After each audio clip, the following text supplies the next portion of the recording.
Olá, estudantes e estudantas, sejam bem-vindos a mais um vídeo do canal do professor Vitor, Biologia entre outras coisas. A gente vai dar continuidade agora à questão dos protozoários. No vídeo anterior vocês viram e a gente conversou sobre os protozoários de maneira geral, classificação, morfologia, reprodução, ecologia, entre outros assuntos. Nesse vídeo agora a gente vai tratar as doenças que são causadas por eles, né? Então esse é o tema da aula agora, doenças causadas por protozoários, certo? Eu pus aqui no primeiro slide, no slide do título, algumas fotos que se referem a esse assunto. Vou colocar outro ponteiro aqui. Então a gente vai falar sobre essas doenças e aí tem algumas fotos aqui, como por exemplo uma foto que ilustra a doença de Chagas, que é uma das doenças que os protozoários causam. Tricomoníase vaginalis, né? Tricomoníase também ocorre bastante, é uma doença causada por protozoários. A leishmaniose, tanto a canina quanto a tegumentar humana, né? E a malária ou outra doença que é transmitida por mosquitos. Eu coloquei o mosquito aqui para representar, tá bom? Então, dando sequência, deixa eu achar um lugarzinho aqui para minha janela. Em doenças, eu sempre tenho o costume de colocar dois exercícios aí para a gente fazer juntos, né? Primeiro antes da aula e depois da aula. O primeiro exercício ele traz a respeito da doença de Chagas. Então, a doença de Chagas afeta mais de 8 milhões de brasileiros, sendo comum em áreas rurais. É uma doença causada pelo protozoário Trypanosoma cruzi e transmitida por insetos conhecidos como barbeiros ou chupanças. Em uma ação do homem sobre o meio ambiente que tem contribuído para o aumento dessa doença é consumo de carne de animais silvestres, utilização de adubos químicos, ausência de saneamento básico, poluição de rios e lagos ou desmatamento, né? Qual dessas ações que vocês acham antes de assistir a aula que podem causar um aumento, né, dessa doença? Comentem lá, me digam se vocês acertaram ou não, tá? Depois. A outra questão, ela trata da malária.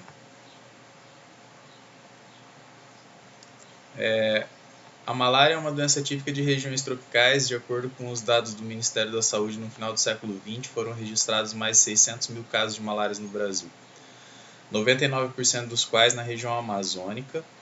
E os altos índices de malária nessa região podem ser explicados por várias razões, entre as quais características genéticas da população, falta de saneamento básico, inexistência de predadores capazes de eliminar o causador, temperatura elevada e alto índice de chuva, ou o Brasil é o único país que não implementou medidas concretas.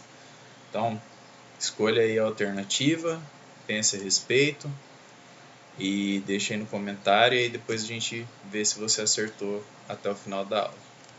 Bom, dando sequência então à aula, vamos começar a falar propriamente das doenças, né? Então, a primeira doença que eu trago aqui é a doença de Chagas. Bom, a doença de Chagas, ela teve o ciclo descrito por Carlos Chagas em 1909, esse cientista muito importante do Brasil. Inclusive, ele dá nome à fundação de pesquisa em ciências aqui no Brasil, né? Fundação Carlos Chagas.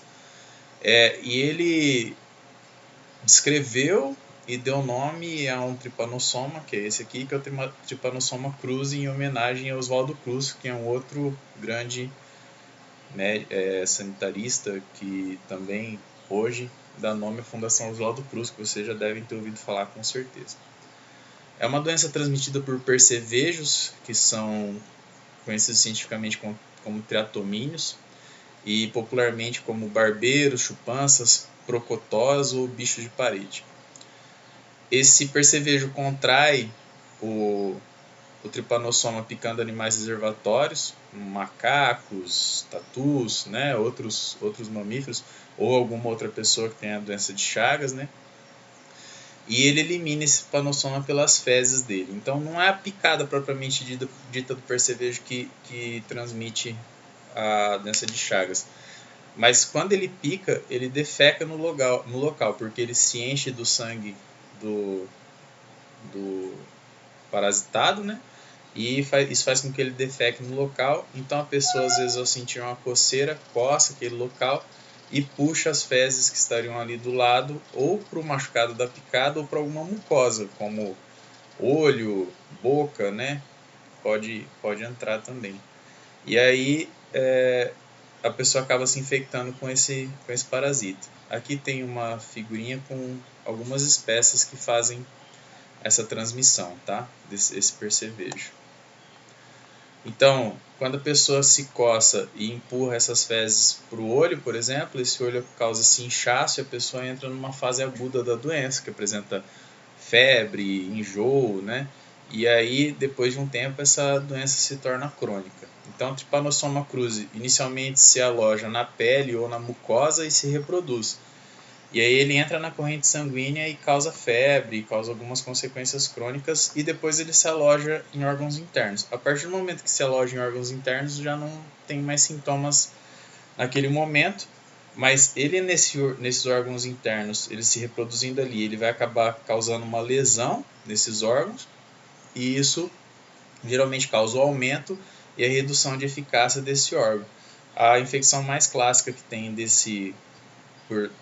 pela doença de Chagas, pelo tripanossoma, é no coração. Só para vocês terem uma ideia, é o coração de uma pessoa saudável, e aqui são corações de pessoas que tinham doença de Chagas, que esse coração passa de 300 gramas para 500 gramas. Ah, professor, mas isso não é bom? O cara ficou com um coração grande, uma pessoa bondosa de coração grande? Não, né?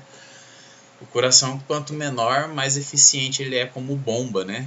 Que a função dele é bombear o sangue. Então, não é interessante que esse coração fique grande, porque além de grande ele fica menos eficaz e a pessoa pode morrer por insuficiência cardíaca, certo? Como que é o ciclo dessa doença de Chagas? Então, a gente tem o ser humano infectado, aonde o barbeiro vai e pica ele, dentro do barbeiro o tripanossoma se multiplica e quando ele pica outro ser humano ele transmite esse tripanossoma para outro ser humano. No ser humano, esse tripanossoma invade as células e lesa o músculo e depois fica disponível na corrente sanguínea para que ele seja levado por outro barbeiro, certo?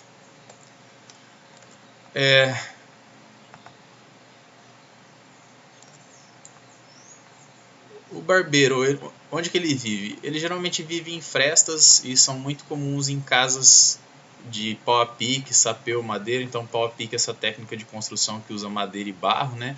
E essa cobertura de palha ou de sapê. Então, fica muita fresta, muito lugar para o barbeiro se esconder, né?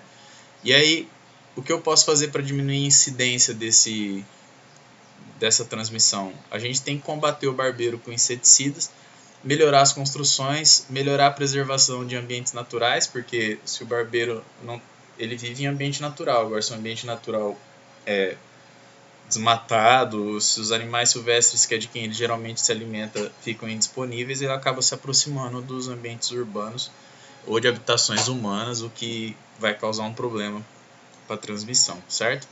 Além disso, a doença de Chagas ela pode ser transmitida também pela transfusão de sangue, por isso a gente tem que ter fiscalização em bancos de sangue com exames preventivos, né? Assim como o transplante de órgãos, né? Se um órgão que está infectado é transplantado para uma pessoa, essa pessoa vai adquirir a doença de Chagas também. E além disso, está aumentando bastante o relato da transmissão por alimentos contaminados. E as duas principais fontes desse tipo de transmissão são alimentos que são consumidos in natura sem uma pasteurização adequada. Como, por exemplo, ficou bastante famoso um surto que teve na região do Pará por causa do açaí. Então, açaí lá direto, a fruta vai para a despolpadeira e já vai para o prato da pessoa para a pessoa comer, não passa por um processo de cozimento. Então, se ali naquele açaí se ele não for higienizado e se ele não for preparado de maneira sanitária correta, podem ser triturados barbeiros juntos ou ter fezes de barbeiro, e aí a pessoa acaba ingerindo alimento contaminado, né, e adquire a doença de Chagas. E em Santa Catarina teve um relato bastante grande de transmissão por caldo de cana, né? As pessoas paravam numa região na beira da estrada para tomar caldo de cana e muita gente passando mal. Quando se foi analisar a razão, é porque o caldo de cana estava com fezes do barbeiro com tripanossomos para serem transmitidos, certo? Então tem que tomar cuidado com esses alimentos também. Outra doença causada por protozoários, a leishmaniose tegumentar. Ela é conhecida como úlcera de Bauru, que é uma cidade no interior de São Paulo, onde a doença foi bastante disseminada e bastante estudada. É causada por um protozoário do gênero Leishmania, está aqui uma foto de microscopia deles, e é transmitido por mosquitos flebotomíneos, né, do gênero Lutsonia, que é aqui o famoso mosquito palha, tá?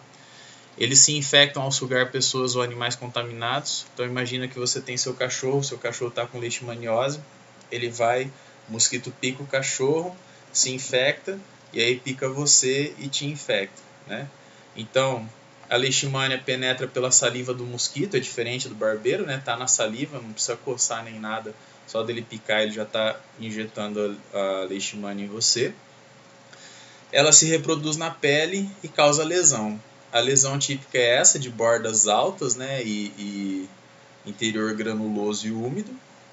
E se não for tratada, ela pode se espalhar e afetar outras mucosas, como nariz, boca. Tem fotos bem feias de leishmaniose tegumentar nessa região, que a pessoa fica sem nariz, sem céu da boca, né?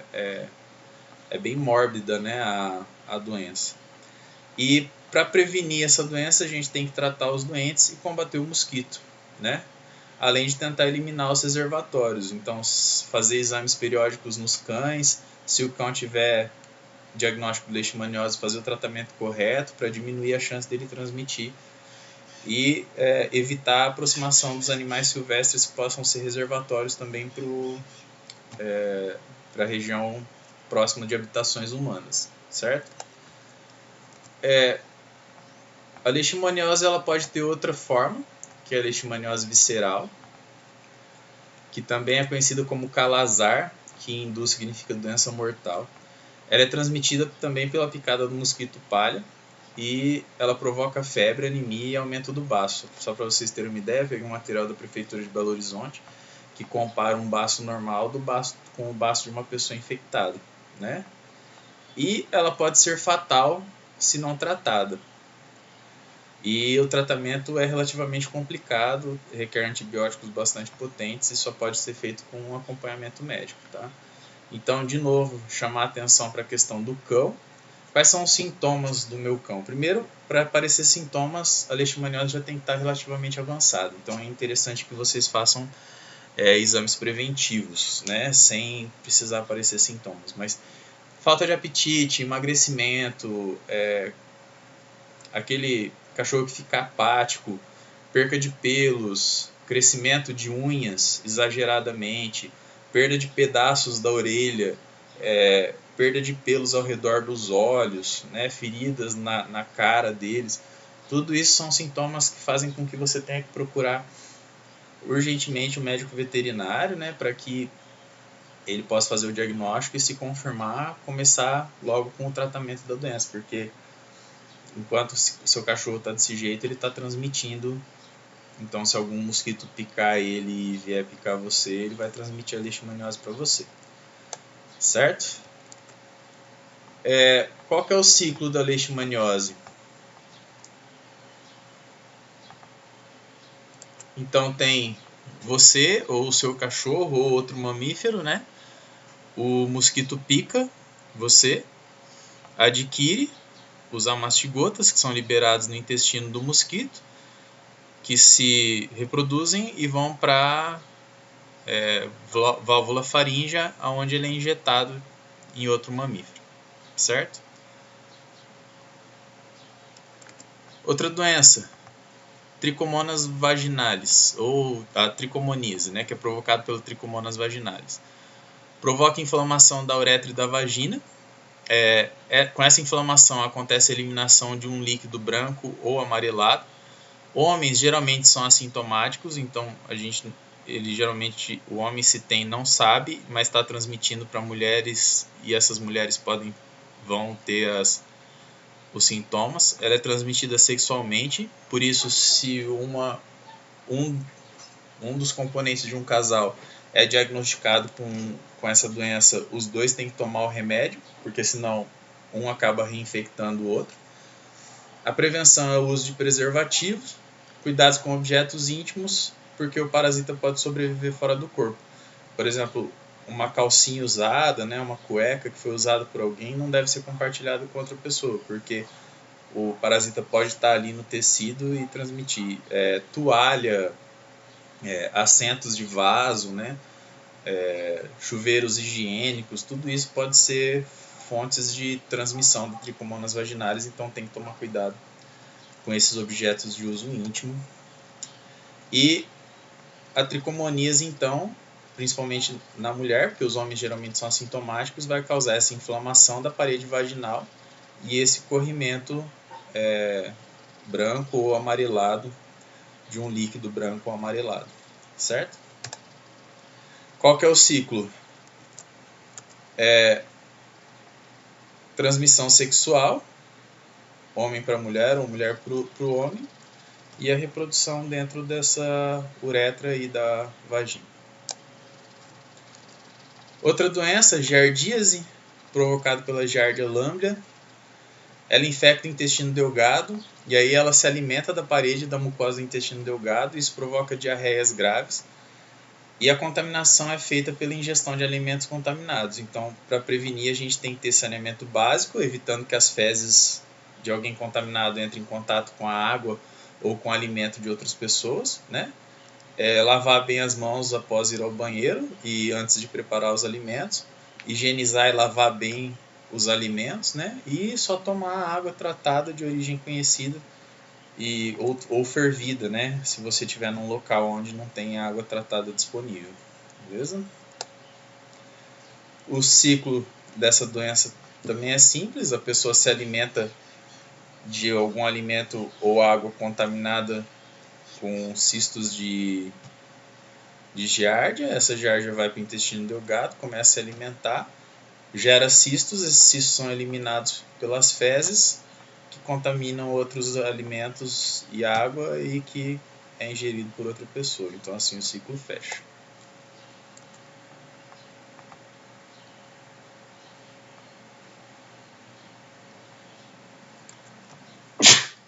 Desculpem. Mais uma doença, a malária. Ficou famosa recentemente porque a atriz Camila Pitanga adquiriu e fez tratamento com a cloroquina, que é o remédio usado para tratamento de malária, e que não tem nenhum efeito descrito pela ciência no tratamento do coronavírus, né? Bom, a malária também é conhecida em algumas regiões do país como impaludismo, maleita ou cesão. Ela é disseminada em países tropicais, Brasil, África, Austrália, né? Tem caso. É causada pelo plasmódio, transmitida pelo mosquito Anopheles, e ele injeta na saliva os esporozoítos. Esses esporozoítos vão para o fígado e o baço e se reproduzem por esquizogonia. Dessa reprodução saem os merozoítos, que invadem as hemácias, crescem e se reproduzem e arrebentam as hemácias. Quando eles arrebentam essas hemácias, eles caem na corrente sanguínea e provocam uma reação imediata do sistema imunológico, e isso gera uma febre bastante alta. E essa febre ela é periódica. Então a pessoa tem febre naquele dia, no dia seguinte não tem, no outro dia não tem febre de novo. Isso é o ciclo desses merozoítos saindo das hemácias e entrando de volta nelas, se reproduzindo e saindo novamente. Após algum tempo de infecção, nas hemácias são gerados alguns gametócitos. Esses gametócitos não se dividem e ficam esperando que um mosquito venha e pique aquela pessoa e sugue o sangue.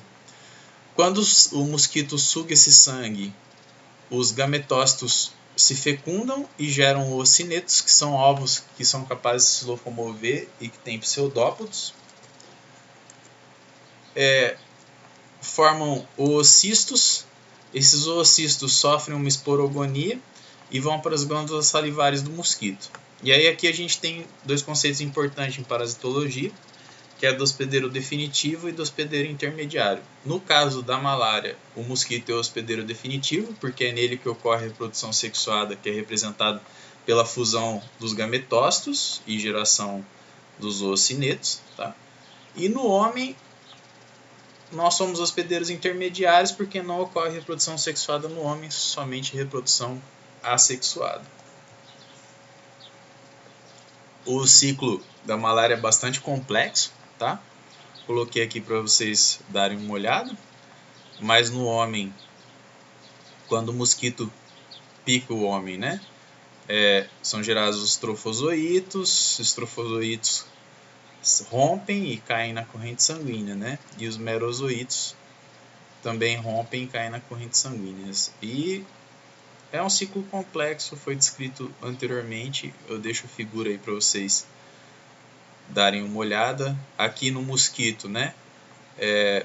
Os gametócitos se unem, geram um oocineto, que gera o oocisto. Esse oocisto rompe e os esporozoítos vão para a glândula salivar do mosquito, para quando ele picar, eles entrarem no homem. No homem, esses esporozoítos vão para as células hepáticas. Lá eles se reproduzem e geram os merozoítos. Os merozoítos caem na corrente sanguínea, invadem as hemácias, geram os trofozoítos, a hemácia se rompe e esses trofozoítos caem na corrente sanguínea, causando a febre. Tá? Alguns são transformados em gametócitos e ficam esperando o mosquito picar de novo. Então é um ciclo grande, complexo. Acho que eu expliquei mais ou menos. Isso se eu não tivesse ficado na frente, né? Desculpem, eu não reparei aqui que estava na frente. Mas agora acho que dá para ver, né? A única informação que foi perdida foi essa, foi a dos gametócitos, tá? Deixa eu tirar da frente de novo. Bom, se você tiver uma infecção por Plasmodium vivax, você vai ter febre a cada 48 horas. Essa febre é chamada de terçã benigna. Se for Plasmodium malariae, você vai ter febre a cada 72 horas, é uma febre quartã. Se for Plasmodium falciparum, febre a cada entre 36 e 48 horas. Já o Plasmodium ovale não acontece aqui no Brasil, ele vem da Ásia, ele existe na Ásia e na África e provoca febre a cada 48 horas. Todos esses Plasmodium causam inchaço no fígado, cansaço, desânimo, lesões neurológicas e anemia, tá? E o tratamento dos doentes, e para que a gente tente reduzir os casos, a gente tem que tratar os doentes, porque o doente está transmitindo se o mosquito picar. Combate ao mosquito, colocação de telas, uso de inseticidas, né?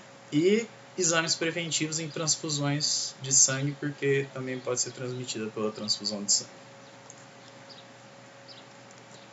Próxima doença, toxoplasmose. A toxoplasmose é provocada pelo Toxoplasma gondii. Para adquirir, a gente tem que ingerir cistos, e esses cistos estão presentes nas fezes de gatos, tá? Então, na hora da troca da areia, na hora de beijar o animal, se ele não estiver bem higienizado, né? O animal lamber a boca do proprietário, né? Gato não é muito de fazer isso, né? Mas é uma possibilidade. E também se alimentar de carnes cruas ou mal cozidas, né? Então, a pessoa pode ser assintomática e conseguir eliminar o protozoário do sangue, ou ela pode apresentar sintomas como febres e linfonodos aumentados, mas não é uma doença grave. Ela passa a ser problemática se infectar mulheres, e aí ela pode causar lesões graves ao feto, como surdez, baixo desenvolvimento neurológico, entre outros problemas. Por isso, uma gravidez planejada, uma das coisas que é necessário que a mulher faça um exame de toxoplasmose antes de engravidar. E se recomenda que durante a gestação não se alimente de carnes cruas ou mal cozidas, né? E que se tenha um cuidado especial se tiver gatos no domicílio, né? E a gente deve lavar a mão sempre após tocar os animais domésticos, né? Então, o ciclo: o gato tem toxoplasma, ele defeca na caixinha de areia, a pessoa vai limpar e não higieniza as mãos de forma correta, ou tem contato com o gato e não se higieniza nem toma cuidados, acaba adquirindo. Ou o gato defeca no campo e esse campo é alimento para vacas e bois e a pessoa se alimenta de alimentos contaminados.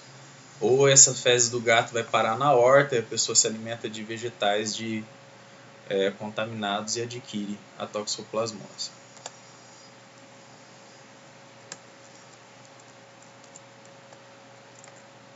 Próxima doença, mebíase, provocada pela entamoeba histolítica.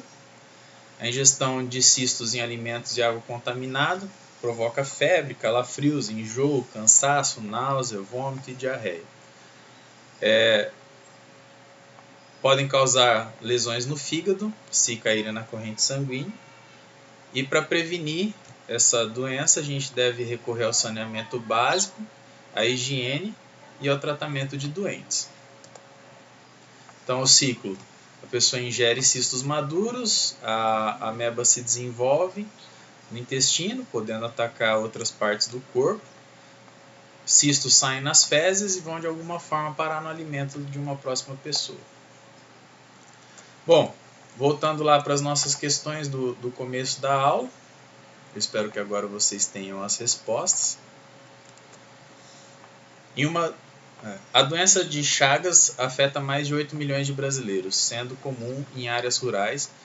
É uma doença causada pelo protozoário Trypanosoma cruzi e transmitida por insetos conhecidos como barbeiros ou chupins. Uma ação do homem sobre o meio ambiente que tem contribuído para o aumento dessa doença é o consumo de carnes de animais silvestres que são hospedeiros do vetor da doença.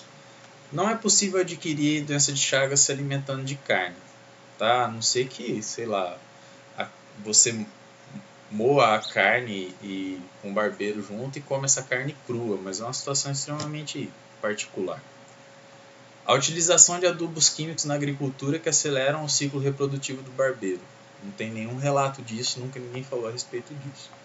A ausência de saneamento básico que favorece a proliferação dos protozoários em região habitada por ser humano. Não, o protozoário não se reproduz em esgoto ao céu aberto ou pode tem alguma relação com saneamento básico. A poluição dos rios e lagos com pesticidas que exterminam o predador das larvas do inseto transmissor da doença. Larva do barbeiro não se desenvolve em água, tá? O desmatamento que provoca a migração ou desaparecimento dos animais silvestres dos quais o barbeiro se alimenta originalmente. Sim, é essa a alternativa. Nossa, eu assinalei a alternativa errada. Pessoal, vou corrigir aqui, tá? Então, a alternativa correta aqui. E. Certo? Próxima questão.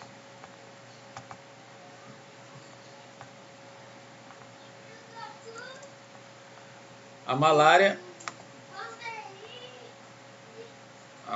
é uma doença típica de regiões tropicais. De acordo com os dados do Ministério da Saúde, no fim do século XX foram registrados mais de 600 mil casos de malária no Brasil, 99% dos quais na região amazônica.